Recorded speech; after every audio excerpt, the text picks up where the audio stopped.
Isaac Bowles. All right, well, you know, I have to be honest. I think UCSF could be a better neighbor. I think they will be a better neighbor, but this is not an issue that I have researched thoroughly, that I know a lot about, so I ain't gonna lie to you. I'm not gonna say I have a specific prescription or a specific idea right here, right now, but I believe they will be a better neighbor. I'm Supervisor. Thank you. David Lacey, is UCSF a good neighbor? Keith, that depends on who you ask. If you ask Robin Thomas, who owns World Gym over there, they'll probably tell you no.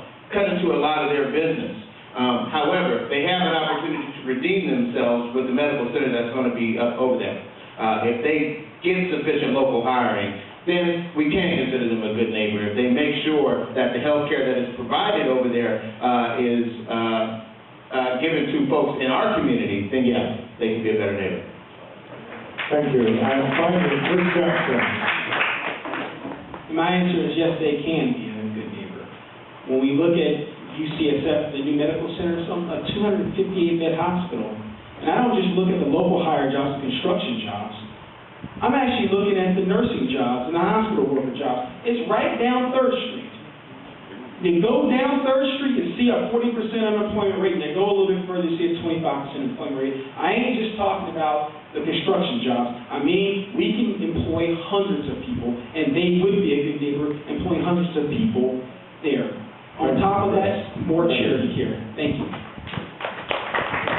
Well, thank you very much to all of our candidates here tonight, who did a really fantastic job of adhering to the time limits. I think you're all going to be expert baton twirlers the way you pass that microphone this evening. And now we're going to hear the candidates' closing statements, and we're going to do that in reverse order, reverse alphabetical order, which means that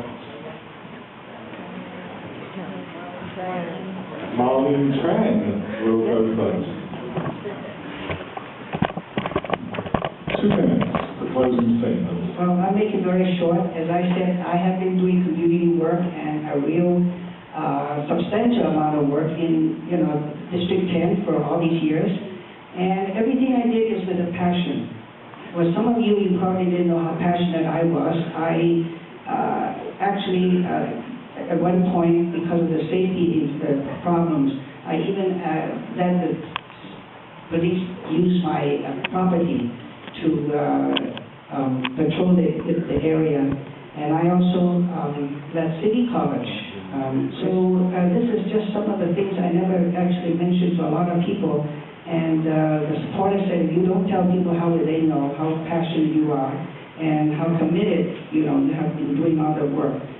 So the reason I run, of course, is having had all these experiences, I feel that, and being a resident, I can talk to the people and hear the perspective, and I will promise that I will be one of the supervisors who's one of the most hardworking ones who will be talking to the residents so that we can hear your input, and we will fight for whatever resources we need to have and make this an integrated community. In my flyer that I have sent out here, I call this emergent community. We're not a forgotten community, because with your help and everybody else, we're going to make sure that District 10 will be very distinguished, and we're going to make sure that we're going to be the foremost community in San Francisco. Thank you. Thank you, Marlene Tran. Diana Wesley-Smith, your closing statement. First, I want to say let's keep our eyes on Rebuild Potrero, because we have brick housing, and we need to keep our eyes on them as well. We have a lot of Bayview that's towards brick housing.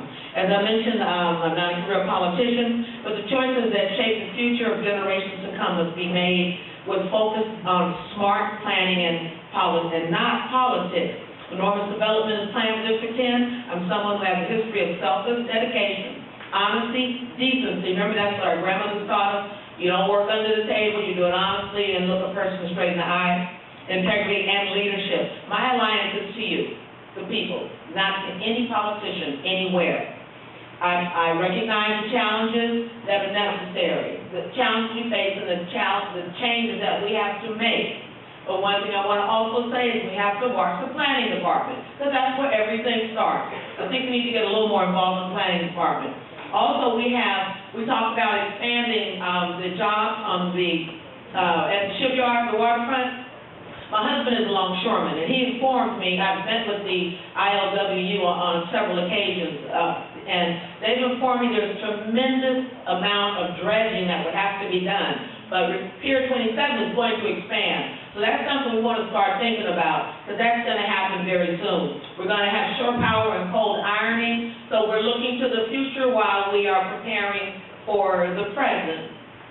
I have 30 seconds left. So what I want to say is I will fight hard for you as I fought for my own life. I experienced the best and worst of what Baby Hunters Point has to offer. My mother returned to school and showed me the importance of education and followed the American way. So the right to life, liberty, and pursuit of happiness is mine, and it's yours, and I will amplify your voices. Thank you. Thank you very much, Diane. Our next closing statement is from Geoffrey Marks. Thank you. Closing statements. I feel like a lawyer up here. But the thing that I wanted to just to say that if you elect me, it's like electing your next door neighbor, a person that really looks like you and thinks like you, and sometimes answers the hard questions that most of us in public forums like this would not. I am and have always been for the people and equal access to all city government programs and access and to be fair policy here in District 10. Potrero Hill, I have enjoyed myself coming up here and seeing the numerous committees that you have formed. So many safety committees, democratic committees, social clubs, and it's something that the Bayview lacks and that we can work on as well. My job is tonight to create a system for all three of the areas that we run together as a family. Right now we're fragmented. It's like 94107, 94134, and 94124. But to really work in community building for us to understand each one of our neighbors, not just the neighbor that lives next door, but our Bayview neighbors, our Riz Valley neighbors, and making sure that we have true policy that endorses local hiring, better schools, and public safety, and increase our quality of life here. I love living here. It has some of the best weather and the best people. But in order for us to sustain these good people, we must elect a politician that is for the people and that will listen and implement their desires and not the desires of management. Thank you. Thank you, Gabriella.